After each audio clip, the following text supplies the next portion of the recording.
Di Pulau Jawa, ada sebuah teka-teki sejarah yang sampai sekarang masih membuat banyak orang penasaran. Jika kita berkunjung ke Jawa Tengah atau Yogyakarta, hampir di setiap daerah kita bisa menemukan candi. Ada Borobudur, Prambanan, Sewu, Plaosan, Mendut, Kalasan, hingga ratusan candi kecil yang tersebar di berbagai tempat.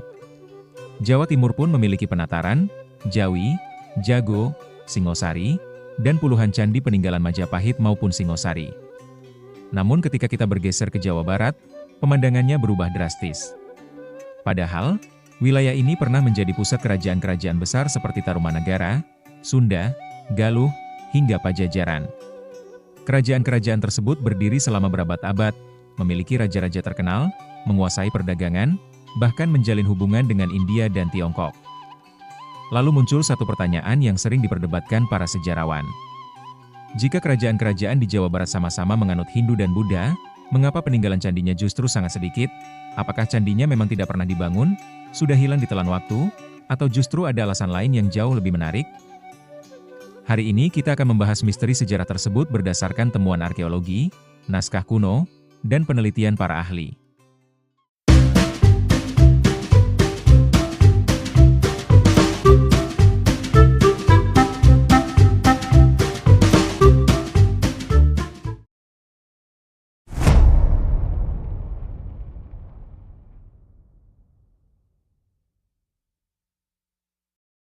Sebelum membahas soal candi, kita perlu mengenal terlebih dahulu seperti apa wajah Jawa Barat pada masa lampau. Wilayah ini merupakan salah satu pusat peradaban tertua di Nusantara. Kerajaan besar pertama yang tercatat dalam sejarah adalah Tarumanagara, yang berkembang sekitar abad ke-4 hingga abad ke-7 Masehi.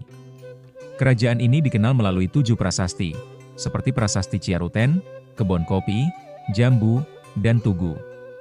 Dari prasasti-prasasti tersebut, diketahui bahwa Raja Purnawarman adalah penguasa besar yang membangun saluran air, memperluas pertanian, dan memiliki hubungan dengan India. Agama utama yang berkembang saat itu adalah Hindu aliran Wisnu, meskipun terdapat pula pengaruh Buddha. Setelah Tarumanagara melemah, muncul dua kerajaan yang sering disebut sebagai penerusnya, yaitu Kerajaan Sunda dan Kerajaan Galuh. Kedua kerajaan ini kemudian beberapa kali bersatu dan berpisah, hingga akhirnya berkembang menjadi Kerajaan Sunda Pajajaran, yang mencapai masa kejayaan pada abad ke-15 di bawah Sri Baduga Maharaja atau Prabu Siliwangi, dengan pusat pemerintahannya berada di Pakuan, yang kini diperkirakan berada di kawasan kota Bogor. Masyarakat Jawa Barat saat itu hidup dari pertanian, perkebunan, perdagangan, serta memanfaatkan sungai-sungai besar sebagai jalur transportasi.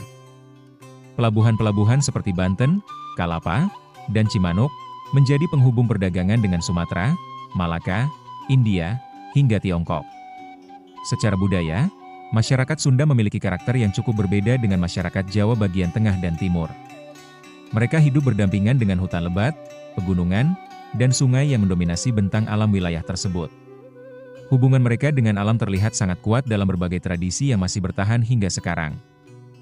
Sering muncul anggapan bahwa kerajaan-kerajaan Sunda bukan kerajaan Hindu, sehingga tidak membangun candi, di mana anggapan ini sebenarnya kurang tepat.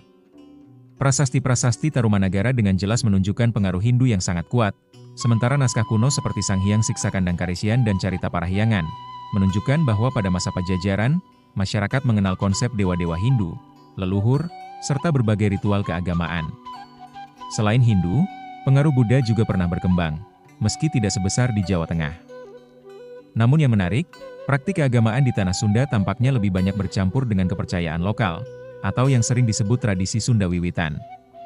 Artinya, agama dari India tidak sepenuhnya menggantikan budaya asli masyarakat, hingga terjadi proses akulturasi yang cukup kuat. Di sisi lain, di Jawa Tengah, berkembang kerajaan Mataram kuno sekitar abad ke-8 hingga ke-10. Disinilah lahir proyek pembangunan candi terbesar dalam sejarah Indonesia, Borobudur, yang dibangun oleh Wangsa Shailendra yang beragama Buddha Mahayana. Tidak jauh dari sini, berdiri pula Prambanan, yang dibangun Wangsa Sanjaya sebagai kompleks Hindu terbesar di Indonesia. Selain dua candi raksasa tersebut, para arkeolog telah menemukan lebih dari 200 candi di kawasan Kedu dan Prambanan. Di Jawa Timur, pembangunan candi terus berlanjut pada masa Kediri, Singosari, hingga Majapahit. Candi menjadi bagian penting dari kehidupan kerajaan di wilayah Jawa Tengah dan Jawa Timur. Bukan hanya tempat ibadah, candi juga menjadi simbol legitimasi kekuasaan raja, tempat pemujaan leluhur, lokasi upacara kenegaraan, hingga tempat pendarmaan atau penghormatan terhadap raja yang telah wafat. Semakin besar kerajaan, semakin megah pula kompleks candinya. Karena itu tidak mengherankan jika Jawa Tengah dan Jawa Timur dipenuhi bangunan monumental dari batu.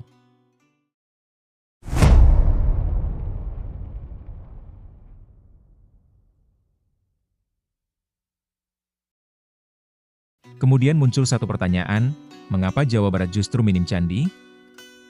Inilah inti pembahasannya. Tidak ada satu jawaban tunggal yang disepakati para ahli, namun terdapat beberapa faktor yang saling berkaitan. Faktor pertama ialah budaya Sunda lebih menggunakan material organik. Para arkeolog meyakini bahwa banyak bangunan suci di Jawa Barat, kemungkinan besar dibuat menggunakan kayu, bambu, ijuk, dan bahan-bahan alami lainnya. Hal ini sebenarnya tidak aneh, sebab rumah adat Sunda hingga sekarang sebagian besar memang menggunakan kayu. Material seperti itu memang lebih sesuai dengan lingkungan pegunungan di Jawa bagian barat yang lembab, meskipun sayangnya, kayu hampir mustahil bertahan selama lebih dari 1000 tahun pada iklim tropis, berbeda dengan batu andesit yang digunakan di Borobudur dan Prambanan, yang tetap bertahan sejak dibangun ratusan tahun yang lalu. Akibatnya, ketika bangunan kayu hancur, hampir tidak ada jejak yang tersisa. Faktor kedua adalah tradisi keagamaan Sunda yang berbeda. Penelitian menunjukkan bahwa masyarakat Sunda memiliki tradisi pemujaan terhadap gunung, mata air, batu besar, dan tempat-tempat yang dianggap suci. Alih-alih membangun bangunan raksasa, mereka lebih banyak memanfaatkan alam sebagai ruang ritual. Konsep kesucian gunung sudah dikenal jauh sebelum agama Hindu datang, sehingga ketika Hindu masuk, tradisi lama ini tidak sepenuhnya bisa hilang. Hasilnya adalah perpaduan unik antara ajaran Hindu dengan kepercayaan lokal. Faktor ketiga ialah kondisi geografis. Jawa Barat memiliki curah hujan yang jauh lebih tinggi dibandingkan sebagian wilayah di Jawa Tengah. Hutan tropis tumbuh sangat cepat, bangunan yang ditinggalkan dalam waktu puluhan tahun dengan cepat tertutup vegetasi. Selain itu, banyak kawasan mengalami longsor, aktivitas vulkanik, dan perubahan aliran sungai, sehingga tidak menutup kemungkinan banyak situs yang hingga kini masih terkubur, seperti situs Gunung Padang di Cianjur. Faktor keempat ialah pusat kerajaan yang berpindah-pindah. Pusat pemerintahan kerajaan Sunda tidak selalu berada di satu tempat. Ketika ibu kota berpindah, kawasan lama seringkali ditinggalkan, berbeda dengan kawasan Kedu di Jawa Tengah, yang menjadi pusat pembangunan monumental selama beberapa generasi. Akibatnya, pembangunan candi besar dalam satu kawasan tidak pernah terjadi dalam skala seperti Borobudur atau Prambanan. Faktor terakhir ialah Islam datang dengan cara berbeda. Mulai abad ke-15, wilayah pesisir Jawa Barat menjadi salah satu daerah yang paling awal menerima pengaruh Islam. Kerajaan-kerajaan Islam seperti Cirebon dan Banten berkembang pesat. Perubahan politik ini menyebabkan pusat kegiatan keagamaan bergeser dari bangunan-bangunan Hindu menuju masjid dan pesantren, dan membuat bangunan lama yang berbahan organik semakin lama semakin hilang.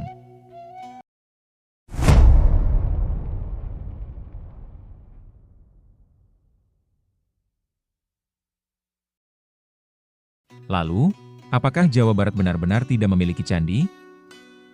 Jawabannya, tentu tidak. Jawa Barat tetap memiliki sejumlah candi, hanya jumlahnya jauh lebih sedikit dan ukurannya relatif kecil. Beberapa yang paling terkenal adalah Candi Jiwa dan Candi Blandongan di Batu Jaya, Kabupaten Karawang. Yang menarik, kompleks Batu Jaya diperkirakan berasal dari abad ke-5 hingga ke-7 Masehi, sehingga usianya hampir sezaman dengan Tarumanagara. Berbeda dengan Borobudur yang menggunakan batu andesit, candi-candi di Batu Jaya sebagian besar dibangun menggunakan bata. Kemudian, ada juga Candi Cangkuang di Garut, yang merupakan candi Hindu kecil yang diperkirakan berasal dari abad ke-8, dan menjadi satu-satunya candi Hindu yang masih berdiri utuh di Tatar Sunda. Selain itu terdapat situs Karangkamulian di Ciamis, Kawali, Gunung Padang, hingga berbagai punden berundak, yang menunjukkan bahwa tradisi megalitik tetap berkembang kuat di Jawa Barat. Artinya, peninggalan sejarah memang ada, hanya bentuknya berbeda. Apakah masih banyak candi yang belum ditemukan di wilayah Jawa Barat? Ini juga menjadi salah satu kemungkinan yang masih diteliti. Teknologi seperti lidar, pemetaan satelit, dan survei arkeologi modern, mulai membuka peluang ditemukannya situs-situs baru yang selama ini tertutup hutan maupun sawah. Kompleks Batu Jaya sendiri baru diketahui secara luas pada abad ke-20, setelah penelitian intensif dilakukan.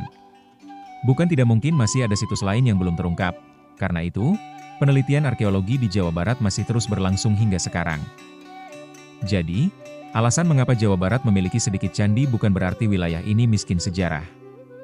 Justru sebaliknya, kerajaan-kerajaan seperti Tarumanagara, Sunda, Galuh, dan Pajajaran merupakan bagian penting dari perjalanan panjang peradaban Nusantara. Yang berbeda adalah cara masyarakatnya membangun ruang suci, memanfaatkan alam, memilih bahan bangunan, serta perkembangan politik dan budaya yang tidak sama dengan kerajaan-kerajaan di Jawa Tengah maupun Jawa Timur. Akibatnya, jejak fisik yang bertahan hingga sekarang memang jauh lebih sedikit. Namun, sedikit bukan berarti tidak pernah ada. Setiap prasasti, situs dan candi yang masih tersisa menjadi potongan puzzle yang membantu kita memahami sejarah Tatar Sunda yang sesungguhnya. Kalau menurut kamu, apakah masih banyak candi atau kota kuno di Jawa Barat yang hingga kini masih tersembunyi di bawah hutan atau tanah? Tulis pendapat kamu di kolom komentar. Kalau kamu suka konten sejarah yang dibahas berdasarkan fakta dan sumber terpercaya, jangan lupa tekan tombol like, subscribe, dan aktifkan lonceng notifikasi agar tidak ketinggalan video sejarah menarik lainnya. Sampai jumpa di video berikutnya.